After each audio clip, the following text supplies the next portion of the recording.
ازاي تضرب اكتر من عصفور في اعلان واحد. من يا دوب لسه معدي 30، من طلع له شعر بيضة من يومين.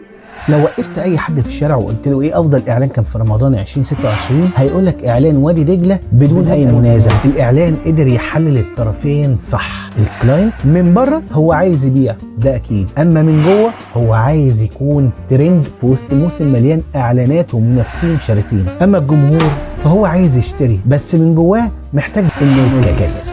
ما تبعتنيش يا حنينة، ما تودينيش. والاعلان بعد ما حلل الطرفين وعرف ان القوه الشرائيه الحاليه موجوده في جيلين، جيل الثمانينات والتسعينات. طب اشمعنى الجيلين دول؟ لان التسعينات هو اللي على وش جواز، فاكيد معاه فلوس يقدر يتجوز بيها.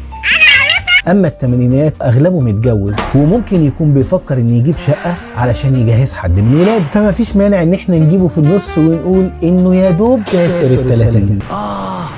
يا عظمك يا رضا. الكلام ده عشان يترجم محتاج كرييتور شاطر، وما اظنش هنلاقي احسن من القيعي. وبطريقه غير مباشره قدر تدخل اشهر الكلمات اللي دارجه ما بيننا وبين بعض وبنهزر بيها. كسرت ال30، مين طلع له اول شعره بيضاء؟ يجي بعد كده دور المخرج او صاحب الرؤيه اللي هيشوف ده كله يتعمل ازاي، اللي قدر ما يروحش للسهل ويروح يجيب اي موديل عشان يعمل معاه الاعلان، لكن هو اختار عصام عمر بالذات لانه ببساطه اشتهر بادوار الشاب المكافح، اعتبر النجم اللي بيمثل الجيل الجديد او جيل التسعينات اللي من الطبقه المتوسطه، يعني شبهنا كده. فبالتالي الالفه بينه وبين الجمهور موجوده كده. وكل ده لما يتجمع في لحن سهل وبسيط على الودن نقدر نحفظه بسهوله. وعشان تكمل الخلطه مفيش مشكله ان احنا ندخل حته نوستالجيا على طرف المعلقه. وخلى اللي يغني الاعلان ماجد الكدواني اللي هو اصلا كان بطل الكامبين بتاعت السنه اللي قبلها. فبالتالي من غير ما تحس انت هتربط ان ده اعلان وادي دجله لانه بيربط ما بين السنتين. وهوب ضربوا كل ده وطلعوا لنا اعلان هنقدر فاكرينه لمده طويله وهيعلق معانا. اخرج من دماغي. وكل اللي احنا حكينا فيه ده كله اسمه ببساطه سيكولوجيه الاعلانات. ولو حابب تعرف اكتر عن الاعلانات او الاخراج او السينما تابعنا واكتب في الكومنتات انت من انهي جيل،